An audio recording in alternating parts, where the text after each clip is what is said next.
Welcome back to the Retro Sports Gamer channel. And tonight we have a special for you. We got Huang, Brian, the 0-16 specialist from last year in the Retro Sports League. But he's a college basketball aficionado, and he's here with his bracketology. We're going to take a look at his bracket. And since I didn't get to watch that much college basketball this year, he's going to give me tips on picks before I pick my bracket tonight. So we have Brian's bracket here. Brian, how you doing? I'm good, thanks. You're looking good. I like that Under Armour shirt. Oh, thank you. So, what I was looking at this year is consistency and momentum throughout the entire tournament run. So, what I did is I created most of my brackets from the tournament. The sheet that I have here is basically what I'm looking at. Picture the momentum of the tournament. So, let's go to the Southwest region. I have Virginia going. All Well, right, I'm going to share the screen here, Brian. Give me one sure. second. I'm going to share Brian's one. This is Brian's bracket here. We're going to get it on the screen as he goes through it. So here we go. We're starting with the South region. Yep. I have Virginia, Arizona, my alma mater, Loyola, and Cincinnati in the Sweet 16, actually. Every year from like the last few years, there has been a double-digit seed in the Sweet 16. So I decided to go basically into that route, trending that territory, and going with Loyola. I'm going with my alma mater, actually. Loyola going basically Sweet 16 bound, thinking I could see an upset in Miami. And of course, the other one is Tennessee over Wright State. I've seen some momentum in Wright State's last game in the Horizon League Championship. So I went with Wright State Loyola, two big early upsets here. And then the others fall into place with the Longhorns and Cincinnati. And then my champion from the region will be the Arizona Wildcats. I have them knocked out Wow. early. So you got Loyola in the Sweet 16. So the connection to Loyola for me is I actually worked there. So, and we got some guys in the chat. They're really interested in your bracket.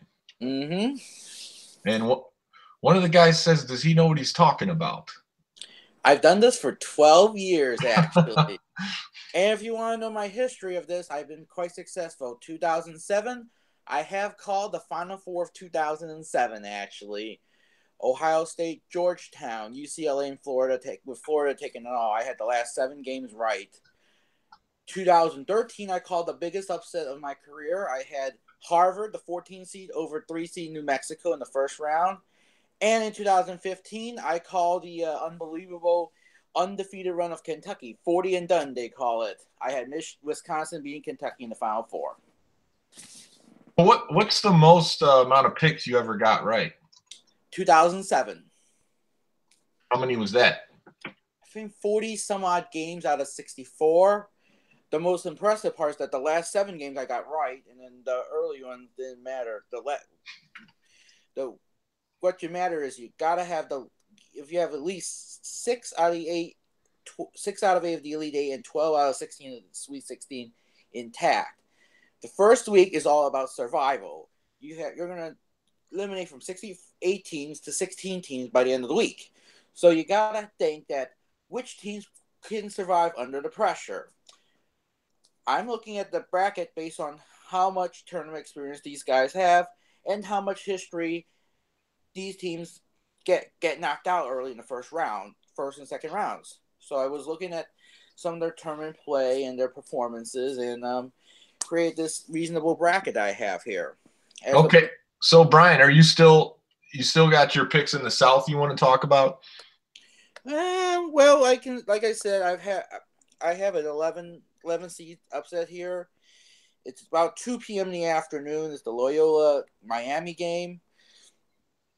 And the interesting part is that the game is actually closer to the Loyola area, the Chicago area, as opposed to where Miami's going to be playing. They're going to be about a couple of thousand miles.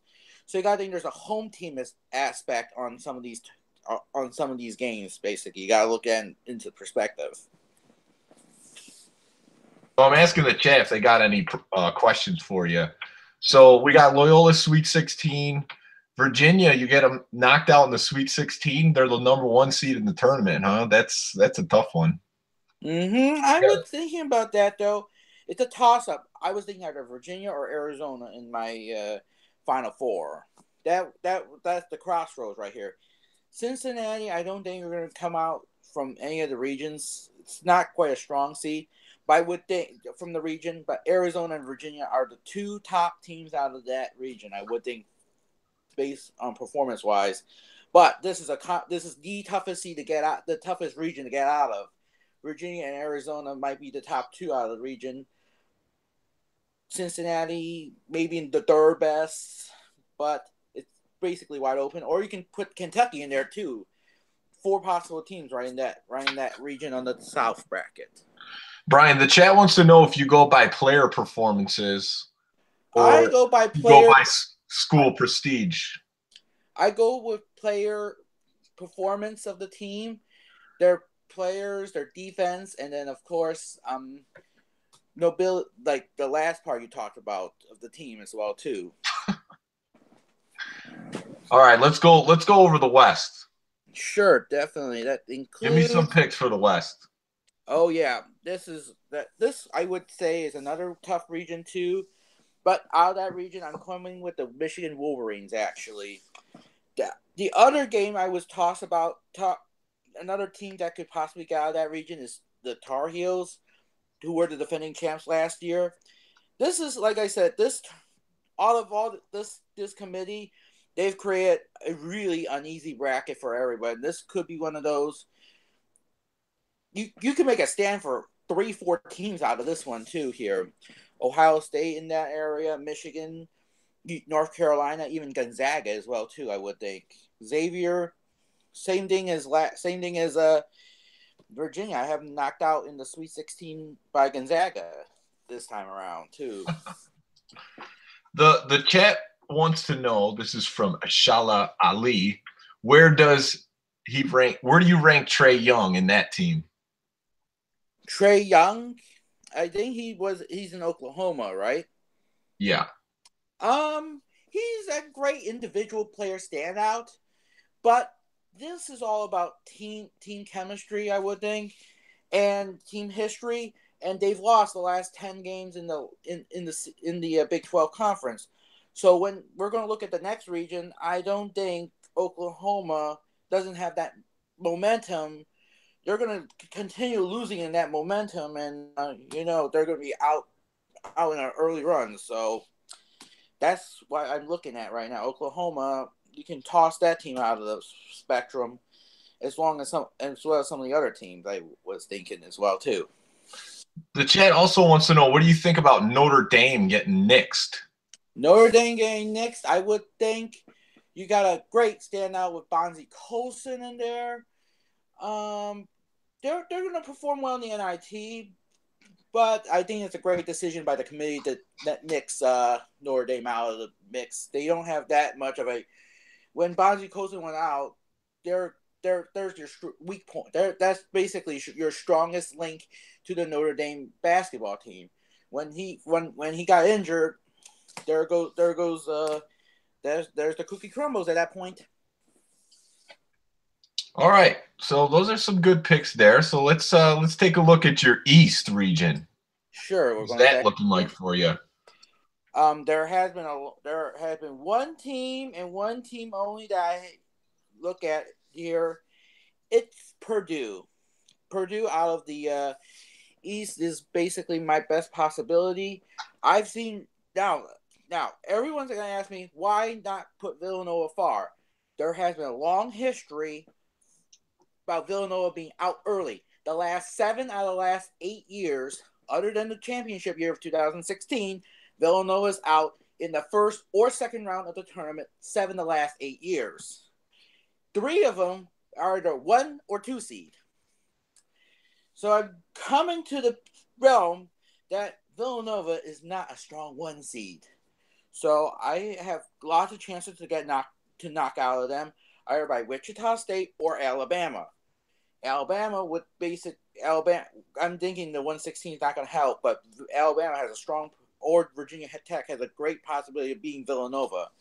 So if you want to knock Villanova early, there's your chance in the second round. I'm pulling a second round prediction upset here. Alabama over Villanova in the round of 32. I see you favor the Big Ten there. You got Purdue, the second seed, going all the way to the Final Four. Yep, I do have that there too. I would think, like I said, there are only 4 teams in the Big Ten as opposed to 8 to 9 teams in the ACC. There was 4 standouts and then 10 mediocrities here. The 4 standouts were Ohio State, Michigan State, and Purdue. And gotta say, those 4 basically outclassed the other teams in the Big Ten. So you gotta look at the quality of the teams that basically they've been on in the top 25 throughout the entire season for these four teams. So you gotta look at that into perspective, how the AP ranks them. All right, let's look at your Midwest. What do you got going for us there? Well, I can go one more look at it. There's one upset I'm looking at right here, and it's another good. I think it's another good standing point here. Every year there's a 12-5 upset here. Murray State. I have the Murray State over West Virginia upset right here. Bob Huggins, he preps his teams early for the tournament, but when he gets to the tournament, he's always out early in the round. So you gotta think West Virginia is a 5 seed, so the natural inclination is those 12-5 upsets. So I'm going with one here. It's Murray State, West Virginia. And then the next one we're going, and you said you want to look at the next one? Yeah. Sure. Let me get to that right now. And the next one is the last one we have here is the Midwest region. I also have a 12-5, but my national champs are coming from that bracket, and that's Kansas. I'm going with Kansas as the national champs. And I have a 12-5 upset on this one, too. New Mexico State over Clemson on that one, too. And I have Michigan State, Kansas. I know about Duke. I know about Duke right there, too. That's where the crossroad begins. You got to think Michigan State's a strong team. Duke's a strong team. Kansas is a strong team. You're going to get 3 possibilities from that one bracket, right? From that region right there, too. You got to make a case for all 3 teams, you know. Coach K preps his team well here. Grayson Allen. Couple of other Duke players doing well over there. Michigan State, they've been on and off kind of lately this year, too. Kansas been solid throughout the radar throughout the entire season as well, too. So I'm going with Kansas. They've been off of the big scandals this year with Louisville and Michigan State as well too. Going with Kansas. So the chat's going down memory lane here. We got one guy, you know who he is, Deontay Jenkins, saying Georgetown's got Zoe, AI, Ewing, Mutombo. He's going through some alumni. Florida's got Joakim Noah, Mike Miller, Horford, Brewer, Jason Williams. Mm-hmm. North Carolina, Jordan, Vince Carter, Antoine Jameson, Ed Cota, Sam Perkins. That's a pretty good Final Four for him too. But I have Florida in the Sweet 16. You were talking about Georgetown. They've had bad history on tournament runs. They have a natural, like the last few. They've been downhill. They've been off the radar for the last few years. But 2010 to 20, but between 2008 and 2013, either been a 1 or 2 seed or even lower than that. They've always been out in the first 2 rounds of the tournament. So we got a chat. Mort McFly saying, going for the same team for the title. I got good company if this bracket blows up. Well, that's a good sign too. I've been doing a lot of bracketology. I've been doing a lot of filling out, and I gotta say, this tournament this year is so wide open. you can make a case for at least 8, 10, even 12 teams out of all of these teams. 8 to 10, even 12 teams in this year's tournament that could take the title. One of them I'm going to pick is Kansas. Another possibility, and then there are some other possibilities too. We got a chat. This is relating to actual video gaming. Rogue Gamer said I would kill Brian in a golf video game. We'll see about that pretty soon. I've actually got a nice list of games right here. I played with Green Magic, Joseph Moore. Last night we played a couple of games of Fox Hoops and played NHL Breakaway '98. So, and that was the game I beat Joseph Moore on last night. Okay, we'll have to look at counting that in the Retro Sports League. It's too bad we didn't get that on stream to see your big first win, but that's all right. So this was your bracket. Is there anything else that you would like to say about it before we close out here tonight? Well, I'll tell you my final four. Like I said, it's Kansas, Purdue, Michigan, Arizona. I'm going with a 1, 2, 3, 4 this year. A 1, 2, 3, 4 seed. Past years, I've had 3 1 seeds. Past year, I've even had 4 1 seeds, 2 1s, 2 2s. I've been going down to a 3 seed. This year, this first time I've ever gone with a 4 seed in the Final Four. I have 1, 2, 3, 4. And, of course, it's Michigan, Kansas, and I have Kansas taking it all. That's about it. We got a comment from Mike B saying rough picks. So we got people talking trash already. Rough picks? Oh, Mike B. Oh, he's in a bracket pool this year. I know. I gotta say, like I said, this is so wide open. You can make a case for it. Like I said, 8, 10, 12 teams. I got lucky in 2007 because, like I said, the 2007 championship title had Joakim Noah, Al Horford, Torian Green, Corey Brewer in that lineup. That was the same lineup from 2006. I made the foundation of 2007 and see what happened. And then I went with Kevin Love in UCLA, Greg Oden, Ohio State, Patrick Ewing Jr., Roy Hibbert, Georgetown. That's how magically I put the 2007 bracket. I even called the ending of the career of Kevin Durant's college career in Texas, beating USC in the second round. So, yeah, you got quite the bracket here. It's always tough to pick these with, 64 teams plus. Mm-hmm. So I think, you're favoring the Big Ten a little bit in the Final Four, but overall, it looks like you have some solid picks. I'd like to see Loyola go to the Sweet 16, but I don't know about that one. We'll see. a lot of friends. I think about 15 or 20 of them say Loyola ain't going Sweet 16. But there's one history about this tournament is that any team can win, and I've seen double-digit seeds going to the Final Four. LSU in 1986, I believe, if I double-check that right. 2006, we had George Mason. 2011, you had Virginia Commonwealth, VCU. 2016, you had a 10-seed Syracuse team into the Final Four. So anything can happen in this year's tournament. So we got a Final Four prediction from Mike B saying Arizona, Duke, Villanova, and UNC. That's a pretty strong lineup. I that's another possibility too in my line. That's another possibility too. I kind of like his that's a great possibility too in my case too. And ask him who he has taken it all too. Yeah, who do you got to taking it all, Mike B? We also got Morgan McFly saying the year 8 and 9 went to the championship was probably bad for Brian. Question: year? Was that a bad year for you when there was 8 and 9 in the championship? Oh yeah.